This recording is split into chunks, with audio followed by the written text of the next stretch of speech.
Bem, hoje eu não vou falar sobre política, ciência política, história da África e cultura afro-brasileira. Eu não vou falar também sobre segurança pública, sobre, de certa forma, qualquer tipo de religiosidade. Não. Eu vou falar sobre a saúde mental, sobre a nossa saúde mental, sobre a sua saúde mental. Bem, de acordo com a teoria de Freud, e veja bem, o grande cientista das mentes, ainda insuperável, o austríaco Freud, o nosso psique é dividido em três vertentes: o id, o ego e o superego. Explicando bem simples, de maneira bem simples, o id ele é o nosso impulso, ou melhor, os nossos impulsos.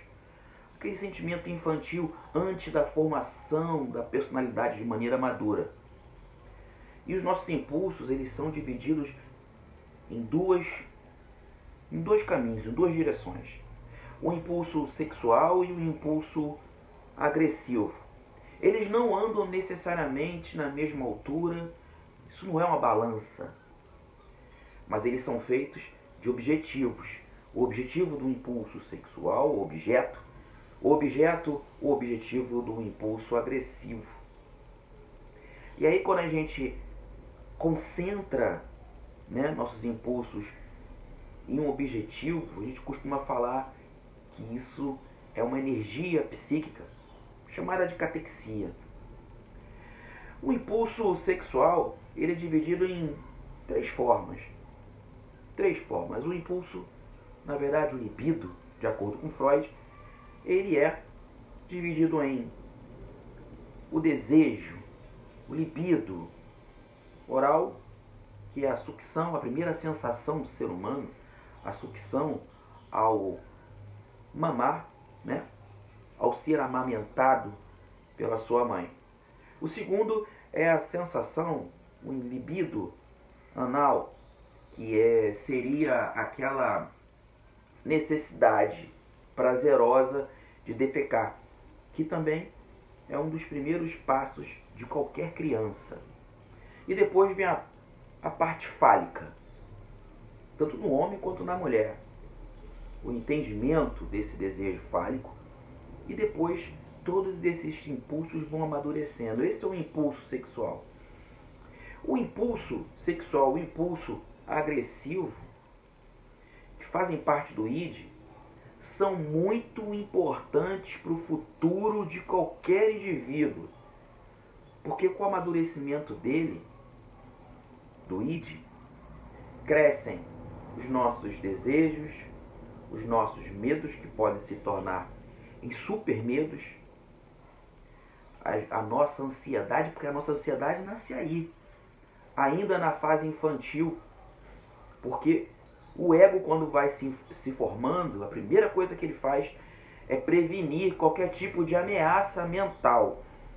E essa prevenção à ameaça mental se chama ansiedade, ainda de maneira bem rústica, como uma prevenção, uma simples prevenção do nosso ego em formação.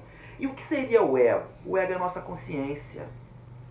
É a maneira que nós observamos o mundo exterior e o nosso próprio mundinho interior. Esse é o ego.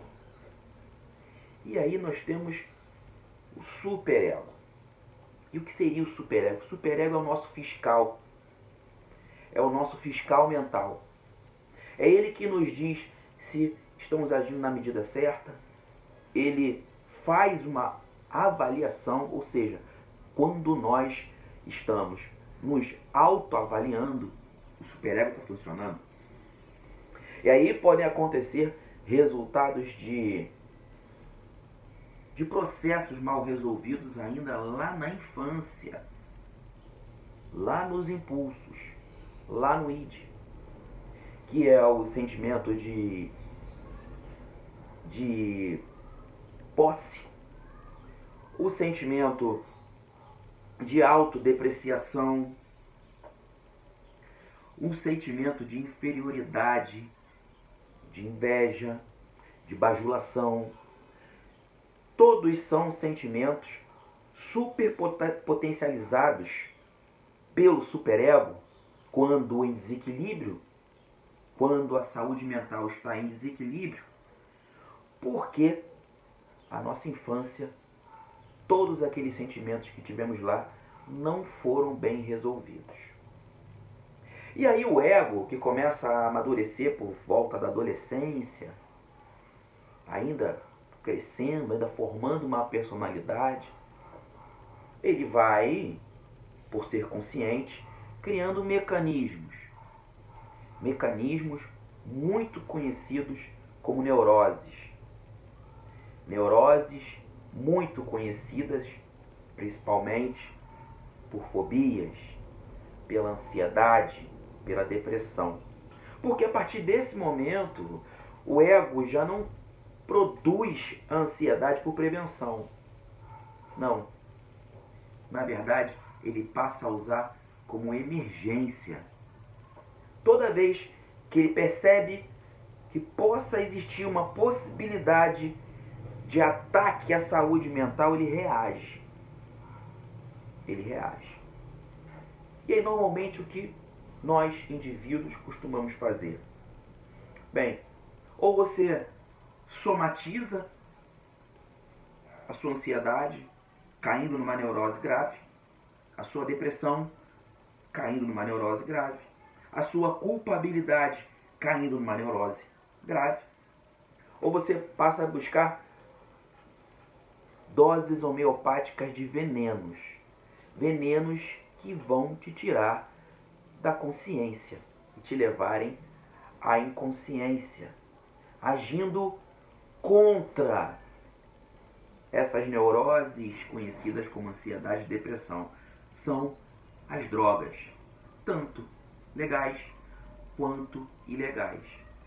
Porque em doses pequenas, elas conseguem combater o sentimento de ansiedade, de depressão, mas elas causam uma dependência, e aí a sua saúde mental, que já não estava boa, pode piorar mais ainda. Mas Jefferson, é uma grande pergunta, nós somos mais consciência ou inconsciência? Nós, seres humanos, somos mais inconscientes do que conscientes. Nenhuma atitude, nenhuma ação de um indivíduo é tomada pela sua consciência. Ela sempre parte da inconsciência. Você pode até pensar que consegue dominar a sua inconsciência, mas não, você não consegue, porque justamente é inconsciente. E você pode exercitar a sua inconsciência no sonho, mas nem todos os sonhos são inconscientes. O sonho, aquela alucinação mais breve que temos, o sonho é uma grande alucinação. É um grande contraste entre a consciência e o inconsciente. Mas se você quer ter uma saúde mental equilibrada, o máximo possível, o primeiro passo é você conseguir entender o que aconteceu na sua infância. Seus impulsos, sejam eles sexuais, sejam eles agressivos. Tudo aquilo que você passou, se foi bem resolvido contigo mesmo, se você se resolveu bem com todas as sensações que você teve na sua infância. Vou te dar um exemplo. Filhos de pais super rigorosos têm uma séria tendência ao desequilíbrio da saúde mental, quando o superego potencializa isso. E aí essas pessoas se tornam pessoas com excesso de culpabilidade, com autodepreciação, com sentimento de inferioridade, porque lá atrás eles foram criados por pais ou por responsáveis super rígidos. Pois é. Uma mãe super protetora que acha que está fazendo bem ao filho dela, tentando desviar o seu filho das frustrações, não deixando que ele se sinta frustrado por nada. Na verdade, ela não está protegendo aquele filho. Ela está criando um futuro depressivo. Porque nós precisamos lidar com as frustrações, até porque a nossa vida terrena não é nada mais do que ter frustrações e sofrimentos ao longo desse caminho. Bem, buscar saúde mental, equilíbrio na nossa saúde mental, parece ser algo muito difícil. Não é fácil. Às vezes nós podemos estar passando por algum tipo de problema na nossa saúde mental, por algum tipo de desequilíbrio ou neurose, e não conseguimos admitir isso para nós mesmos. E é por isso que nós temos que entender o que acontece com o nosso ego. Se ele reprime essas sensações, se ele suprime essas sensações, nos fazendo esquecer do nosso inconsciente, quando nós deveríamos lembrar do nosso inconsciente para tê-lo em nossas mãos, buscando equilíbrio mental. Jefferson Arouche, um barco remando contra a maré.